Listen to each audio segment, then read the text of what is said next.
तो बेटा आज हम अपना रेस्पिरेशन इन प्लांट्स का जो लास्ट पार्ट है उसको पढ़ने जा रहे हैं, जिसका कि नाम है इलेक्ट्रॉन ट्रांसपोर्ट सिस्टम या ऑक्सीडेटिव फास्फोराइलेशन सामने लिखा हुआ है। और इस इलेक्ट्रॉन ट्रांसपोर्ट सिस्टम को हम इलेक्ट्रॉन ट्रांसपोर्ट चेन भी कहते हैं। और ये जो इलेक्ट्रॉन ट्रांसपोर्ट चेन है ये होगी कहां पर, ये होती है माइटोकॉन्ड्रिया की जो इनर मेम्ब्रेन है, माइटोकॉन्ड्रिया की जो इनर मेम्ब्रेन है वहां पर होती है। आइए देखते हैं सबसे पहले हम माइटोकॉन्ड्रिया को, जिससे कि हम बहुत बार मिल चुके हैं लेकिन हमें यहाँ पर स्ट्रक्चर की जरूरत है। ये है हमारे पास यहाँ पर माइटोकॉन्ड्रिया, जिसको कि हम बोलते हैं power house of the cell. और इसका काम क्या है, इसका काम है एनर्जी का प्रोडक्शन करना। तो आखिर में ये एनर्जी कैसे प्रोड्यूस होगी ये देखते हैं। ये इसकी आउटर मेम्ब्रेन है, ठीक है भैया, और ये इसकी अंदर वाली जो है ये इनर मेम्ब्रेन है। आउटर मेम्ब्रेन हो गई, इनर मेम्ब्रेन हो गई। इन दोनों के बीच में ये जो खाली जगह है, ये जो खाली जगह है इसको हम क्या बोल रहे हैं, इसको हम बोल रहे हैं inter membrane space. Outer membrane और इनर मेम्ब्रेन के बीच में जो खाली जगह है उसको हम बोल रहे हैं इंटर मेम्ब्रेन स्पेस। और ये बेटा जो अंदर, बिल्कुल अंदर जो भरा हुआ है प्रोटीनेशियस फ्लूइड, इसको हम क्या बोलते हैं, इसको हम बोलते हैं मैट्रिक्स। ठीक है जी, तो ये हो गया हमारे पास एन से माइटोकॉन्ड्रिया और एन से मैट्रिक्स। ठीक, तो अब हमने बात बोली कि ये कहां पर होता है, ये होगा इनर माइटोकॉन्ड्रियल मेम्ब्रेन पर। तो आओ बेटा यहां पर हम ये देखें कि ये इसकी इनर मेम्ब्रेन है। ऐसे उंगली जैसे स्ट्रक्चर बने रहते हैं जिसको कि क्रिस्टी कहा जाता है, आपको ध्यान ही होगा। तो हमने क्या किया, कैंची से इस मेम्ब्रेन का एक टुकड़ा हमने काट कर बाहर ले लिया। ठीक भैया, तो तुम कहोगे इतनी पतली मेम्ब्रेन इसमें ये सब कैसे होगा। तो भाई साहब ये देखें आप कि ये एक पतला सा कार्ड है। ये जो कार्ड है इसकी यार कुछ तो मोटाई होगी, कुछ तो होगी। जब हमने माइक्रोस्कोप से बैक्टीरिया जैसों को देख लिया तो मेम्ब्रेन को देखना तो मामूली काम है। तो मेम्ब्रेन को जो हमने मैग्नीफाई करके देखा माइक्रोस्कोप से तो कुछ इस तरह से हमें दिखाई दिया। और हमने साथ में एक चीज और देखी, साथ में हमने एक चीज और देखी कि इसमें क्या है, इसमें कई सारे पाइप इसमें लगे हुए हैं। इसमें कई सारे पाइप लगे हुए हैं, 4 पाइप लगे हैं जिनको कि हम बोलते हैं कॉम्प्लेक्स 1, कॉम्प्लेक्स 2, कॉम्प्लेक्स 3 और कॉम्प्लेक्स 4। ये कैसे धसे हुए हैं आइए देखते हैं इस चीज को कि हमारे पास ये हमने मान लिया कि ये माइटोकॉन्ड्रिया की इनर मेम्ब्रेन है भैया, ये माइटोकॉन्ड्रिया की इनर मेम्ब्रेन है।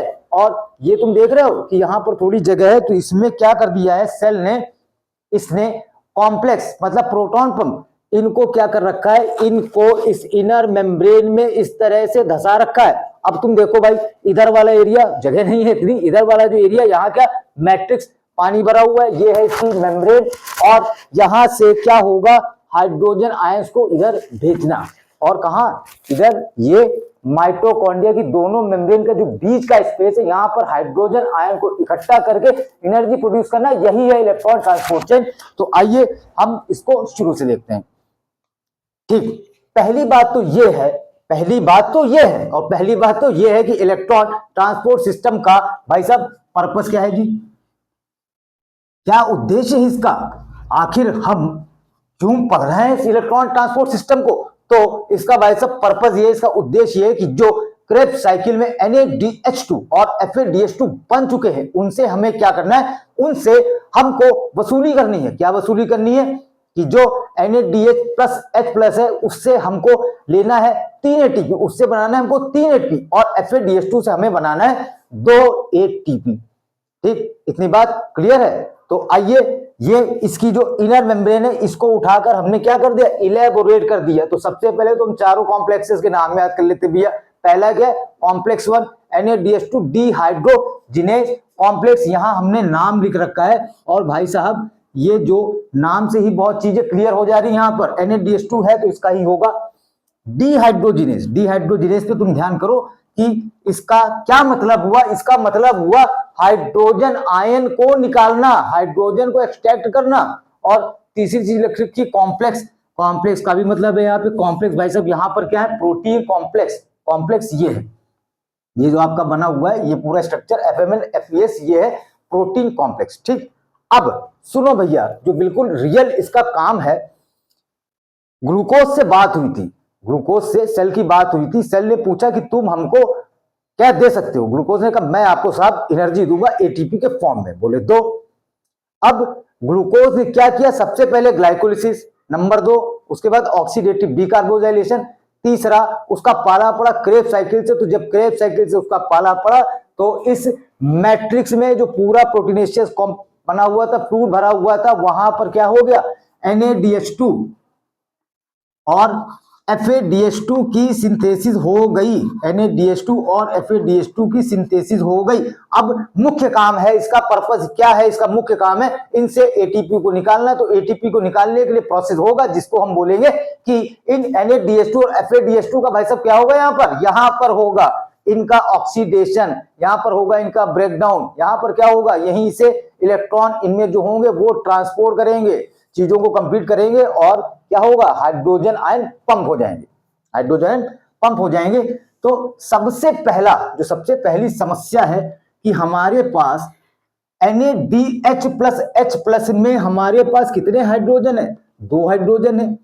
ठीक भैया, जब 2 हाइड्रोजन है तो तुम कहोगे एनसीईआरटी में 4 क्यों बना रखे हैं, तो एनसीईआरटी ने 4 कोई गलती में नहीं बना रखे, 2 हाइड्रोजन NADH+H+ के पास है, उनको तो कह ही रहा है यार कि मुझे पंप करना है, मुझे पंप करना है, यही मेरा काम है। ठीक, 2 हाइड्रोजन आगे उससे, ठीक है। अब ये 2 हाइड्रोजन और कहां से आए, 2 हाइड्रोजन जब ये इलेक्ट्रॉन यहां से चले FMN FeS से पास हुए तो 2 हाइड्रोजन यहां से भी है।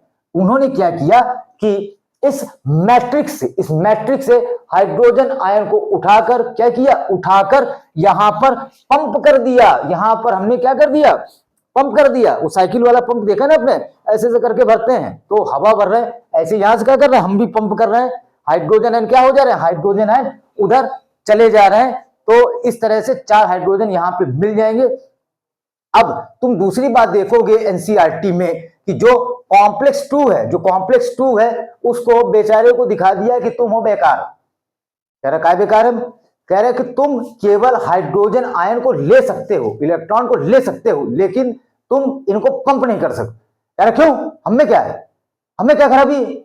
बोले भाई साहब आप में कोई खराबी नहीं है, भगवान और अल्लाह ने तुमको बनाया ऐसा है, हम क्या करें। तो ये क्या है हमारे पास, ये है कॉम्प्लेक्स 2। कॉम्प्लेक्स 2 में क्या हुआ, कॉम्प्लेक्स 2 एक तरफ से बंद है, एक तरफ से बंद है, यहां से तो जा सकता है कुछ भी, लेकिन यहां से कुछ भी बाहर नहीं निकलेगा। तो इस तरह से जो कॉम्प्लेक्स 2 है वो बंद है। तो भैया वहीं आ जाओ, कॉम्प्लेक्स 1 ने क्या कारनामा किया, कॉम्प्लेक्स 1 ने 4 हाइड्रोजन इधर पंप कर दिए और अपने इलेक्ट्रॉन को आगे भेज दिया। तो इलेक्ट्रॉन को जब आगे भेजा तो हमारे पास यहां पर क्या है, यूबिक्विनोल है, यूबिक्विनोल है, यूबिक्विनोन है यार, ठीक, यूबिक्विनोन है। और ये क्या हो जाएगा, ये कन्वर्ट हो जाता है, रिड्यूस हो जाता है, ये बनाता है यूबिक्विनोल, UqS2 लिख देते हैं, UqS2 लिख देते हैं। और ये क्या करेगा, इलेक्ट्रॉन को ट्रांसपोर्ट कर देगा, इलेक्ट्रॉन को ट्रांसपोर्ट कर देगा कहां पर, कॉम्प्लेक्स 3 में, जो कि क्या है, जो कि है साइटोक्रोम, जो कि है साइटोक्रोम B7 कॉम्प्लेक्स, जो कि साइटोक्रोम B7 कॉम्प्लेक्स है। तो ये क्या करता है, जो साइटोक्रोम B7 वाला कॉम्प्लेक्स है, कॉम्प्लेक्स 2 और कॉम्प्लेक्स 1 दोनों में ही यही काम करता है, दोनों से यही काम करता है। इधर से भी क्या करेगा, इधर से भी इलेक्ट्रॉन लेगा, यूबिक्विनोन क्या करेगा, यूबिक्विनोन UqS2 बना देगा और क्या हो जाएगा, इलेक्ट्रॉन का यहां पर एंट्री हो जाएगी, इलेक्ट्रॉन यहां से इस तरह से ट्रांसपोर्ट होंगे, बी में जाएंगे, साइटोक्रोम बी में, फिर FeS जो कि हमारा आयरन कंटेनिंग एक प्रोटीन है, वहां से जाएंगे ये साइटोक्रोम C1 में। और यहां भी 4 हाइड्रोजन, तुम कहोगे यार क्या चक्कर है, फिर से 4 हाइड्रोजन। तो यहां पर जो 4 हाइड्रोजन है इनमें से 2 हाइड्रोजन भैया मिले हैं इससे कॉम्प्लेक्स 1 से, और 2 हाइड्रोजन किसके हैं, 2 हाइड्रोजन है कॉम्प्लेक्स 2 के। कह रहा है यार हमारा तो रास्ता बन रहा है यार, भाई होता है ना भाई, हमारे तो घर का रास्ता बंद है यार, जाए कैसे यार, तुम अपने से ही कर दो यार, हमारे प्रोटॉन पंप कर देना। कह रहा है ठीक है अल्लाह। तो इससे भी क्या हो गया, इससे भी 4 हाइड्रोजन मिल रहे हैं। और नेक्स्ट हमारे पास क्या है कि जब ये साइटोक्रोम 3 से, ये कॉम्प्लेक्स 3 से कॉम्प्लेक्स 4 में जब जाएगा तो यहां पर एक हमारे पास क्या है, साइटोक्रोम C नाम की एक मोबाइल कैरियर प्रोटीन है। बेटा इसको यही समझ लो, बहुत ज्यादा इसमें कुछ लिखना नहीं है। इसमें क्या है, माइटोकॉन्ड्रिया की जो इनर मेम्ब्रेन है, माइटोकॉन्ड्रिया की जो इनर मेम्ब्रेन है उसकी आउटर साइड, भैया देखो हम यहां खड़े हैं, मान लो कि ये मैट्रिक्स से पूरा भरा हुआ है, हम यहाँ पर तैर रहे हैं। कैसे तैरते हैं? ऐसे से हम इसमें तैर रहे हैं। जब हम इसमें तैर रहे हैं तो आउटर साइड हमारे लिए क्या है? आउटर साइड हमारे लिए दीवार है ना, बाहर, और ये तो अंदर का है ना। तो ये कहाँ है? माइटोकॉन्ड्रिया की इनर मेम्ब्रेन की आउटर साइड में। ये क्या करेगा? इलेक्ट्रॉन को यहां से लेगा और इनको क्या करेगा? यहां पर आ जाएगा। फिर ठीक यहां पर आके ये इनको इलेक्ट्रॉन दे देता है। तो यहां भी क्या होते हैं? दो कॉपर सेंटर, दो कॉपर सेंटर। कॉपर लेगा इलेक्ट्रॉन को, फिर देगा साइटोक्रोम ए को, फिर ये कॉपर को देगा, साइटोक्रोम ए जो फिर कॉपर को देगा, फिर ये ए3 को देगा, और इलेक्ट्रॉन कह रहा है यार बहुत हो गया, बहुत देर से आप लोग परेशान कर रहे हैं हमें, और इलेक्ट्रॉन यहां से निकल जाएगा, जिसका कि टर्मिनल या फाइनल एक्सेप्टर होता है ऑक्सीजन, जो कि इलेक्ट्रॉन को एक्सेप्ट कर लेता है। साथ ही क्या करता है? जो हाइड्रोजन आयन यहां पर है उनके साथ मिलकर, ये दो हाइड्रोजन आयन से मिलकर यहां पर बना देता है पानी, H2O। लोग बहुत खुश हो गए कि H2O बन गया, काम खत्म। अरे यार, इसका मेन काम H2O थोड़े बनाना है, इसका मेन काम H2O बनाना नहीं है, इसका मेन काम है एनर्जी को प्रोड्यूस करना। तो देखो, अब तुमने देख लिया कॉम्प्लेक्स 1, कॉम्प्लेक्स 2, कॉम्प्लेक्स 3, कॉम्प्लेक्स 4, और पांचवा कॉम्प्लेक्स एटीपी सिंथेज को कह रहा है कि जिसका क्या काम है? जिसका काम है ये यहाँ पर बहुत सारे हाइड्रोजन इकट्ठा हो गए हैं। ये यहाँ पर बहुत सारे, देख रहे हो भैया, यहाँ पर बहुत सारे हाइड्रोजन आयन इकट्ठा होते चले जा रहे हैं, हाइड्रोजन आयन इकट्ठा होते जा रहे हैं, क्योंकि कोई एक ही तो नहीं बना है। अब यहाँ क्या हो गया? यहाँ पे हाइड्रोजन आयन खूब सारे, हाइड्रोजन आयन यहाँ पर खूब सारे। यहाँ पर इसने पानी तो बनाया था, पानी बनाया था, तो उससे क्या हो गया? हाइड्रोजन आयन यहाँ पर कम हो गए, हाइड्रोजन आयन यहाँ पर कम, और यहाँ पर हाइड्रोजन आयन क्या है? हाइड्रोजन आयन यहाँ पर ज्यादा। जब एक तरफ हो ज्यादा और एक तरफ हो कम, तो उससे बनेगा क्या? उससे बनेगा एक प्रोटॉन ग्रेडियंट, प्रोटॉन ग्रेडियंट, अंतर यहां है ज्यादा, यहां है कम। ये कह रहे हैं हाइड्रोजन आयन कि भैया हम जाएंगे इस दीवार को पार करके, इस दीवार को पार करके हम मैट्रिक्स में जाएंगे और एटीपी बनाएंगे। हम यहां से मैट्रिक्स में जाएंगे और एटीपी बनाएंगे। बोले जाओ, तुमको मना किसने किया? कह रहा है तो हमें एटीपी सिंथेस कॉम्प्लेक्स से तो मुलाकात कराओ। अरे हमने ये यार ये लगा, कह रहा अच्छा अब दिख गया, ये यहाँ पर एटीपी सिंथेस कॉम्प्लेक्स, ये देख रहे हो भाई साहब, एटीपी सिंथेस कॉम्प्लेक्स है, जिसमें दो यूनिट होती हैं। एक होती है F0 जो कि इस मेम्ब्रेन में ही दसी होती है, और बाहर पंखा ऐसा लटका रहता है जिसको बोलते हैं F1 सब यूनिट। अब देखो हुआ क्या, हाइड्रोजन आयन यहां से इंटर किया, थोड़ा बड़ा बना दे जिससे दिखे, और यहां से गया और यहां से साइंस निकला, बहुत तेजी से साइंस निकला। तो आपको यहां दिखा नहीं सकते, यहां पंखा लगा हुआ है, तो पंखा, तुम खुद ही जवाब दो अपने दिल में, अपने मन में, क्या पंखे से हवा निकलती है? ऐसा कुछ है? नहीं, पंखे से हवा नहीं निकलती। पंखा क्या करता है? वहां की ही जो हवा है, सराउंडिंग हवा को ही, उसको ही सर्कुलेट करता रहता है। तो इसी तरह से इसको तुम मान लो जो एटीपी सिंथेस है, जिसको इसकी F1 सब यूनिट है, वो मान लो पंखा है। रियल में पंखा ही होता है। ये सिंपल वाले में हमारे पास ये 9 होते हैं करीब, छोड़ो ये सब आपके कोर्स में नहीं है। ये क्या होता है? कट क्लिक क्लिक क्लिक ऐसे करके घूमता जाता है और बिछड़ों को मिलाता है। बिछड़े हुए कौन? एडीपी और इनऑर्गेनिक फॉस्फेट। यहां पर ये दो दोस्त हैं और कह रहे हैं कि अगर हम दोनों एक साथ हो जाएं, कह रहे भाई हम दोनों अगर साथ हो जाएं, हम दोनों साथ मिलके एग्जाम में अगर नकल करें तो हम दोनों ही फर्स्ट आएंगे। तो ये दोनों साथी यहां पर मिल गए, दोनों ने हाथ मिलाया, और हाथ मिलाकर क्या हुआ? हाथ मिलाकर यहां पर एटीपी का जनरेशन हो गया, एटीपी का जनरेशन हो गया।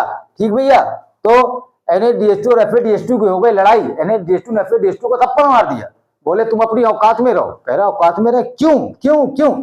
बोला मैं बनाता हूं 3 ATP और तुम बनाते हो 2 ATP, इसलिए मैं जब निकला करूं मुझे नमस्ते किया करो। तो बाकी जो बैलेंस शीट है, किससे कितने ATP हमें मिल रहे हैं, इसको हम देखते हैं, अभी देख रहे हैं, बस 2 मिनट में।